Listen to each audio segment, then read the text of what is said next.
اللہ ہمارے لیے کچھ چیزوں کا انتخاب کرتا ہے اور وہی دینے والا ہے اور وہی کسی کو کسی چیز سے محروم رکھنے پر قادر ہے.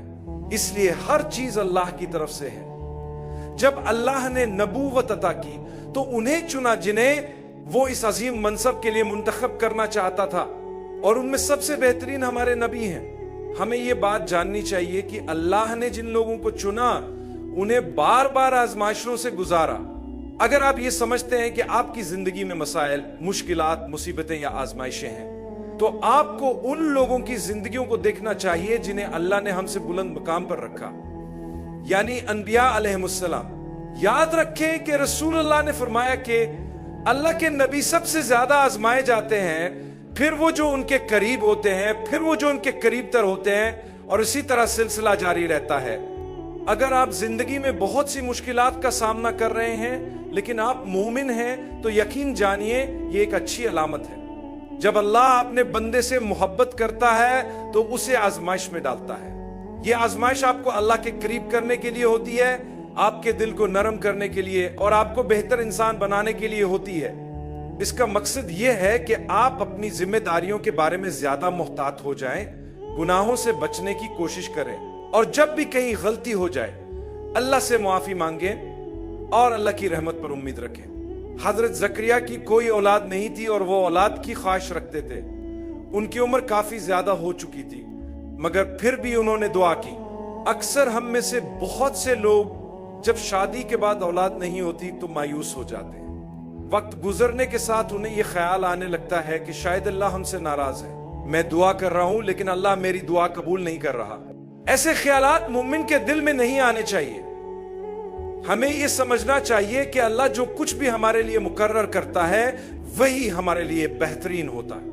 اولاد کے لیے دعا کرنا غلط نہیں ہے، لیکن سوچئے اگر اللہ ہمیں ایسی اولاد دے جو نافرمان ہو، ایسی اولاد جو زندگی میں ہمارے لیے شرمندگی اور مصیبت کا سبب بنے، ایسی اولاد جو دین سے دور ہو اور والدین سے جھگڑا کرے، تو اللہ بہتر جانتے ہیں کہ ہمارے لیے کیا بہتر ہے اور کب بہتر ہے. حضرت زکریا نے دعا کی اور اللہ نے معجزہ کرتے ہوئے ان کی دعا قبول کی. حالانکہ بظاہر حالات ناممکن لگ رہے تھے. اگر اللہ حضرت زکریا کے لیے معجزہ کر سکتا ہے تو ہمارے لیے بھی کر سکتا ہے.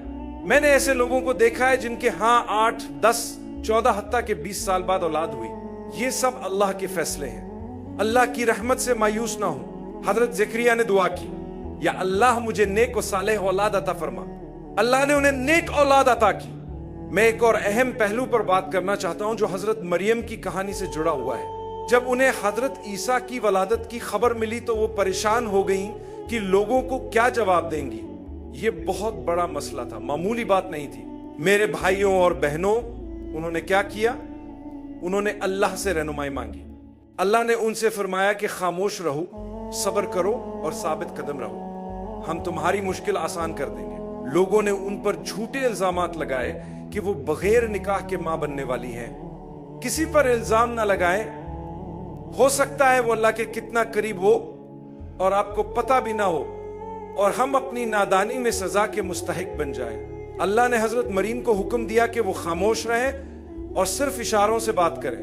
اللہ نے خود ان کی بے گناہی کو ثابت کیا. بچے نے خود بول کر ان کی سچائی بیان کی. دیکھیں خاموشی کتنی قیمتی ہے. خاموشی نے ایک معصوم انسان کو کس طرح سہارا دیا. کبھی کبھی آپ پر لگائے گئے الزامات اتنے بڑے ہو سکتے ہیں کہ انہیں صرف اللہ ہی صاف کر سکتا ہے. فکر نہ کریں، صبر سے کام لیں، حالات کو سہنے کی عادت ڈالیں اور امید کا دامن نہ چھوڑیں. وہ دن ضرور آئے گا جب آپ مکمل خوشی کے ساتھ مسکرا رہے ہوں گے. بدترین صورت میں ہم قیامت کے دن پہنچیں گے اور اس صبر کا اجر دیکھیں گے جو ہم نے برداشت کیا تھا. تو فیصلہ کریں کہ آپ کس طرف ہونا چاہتے ہیں.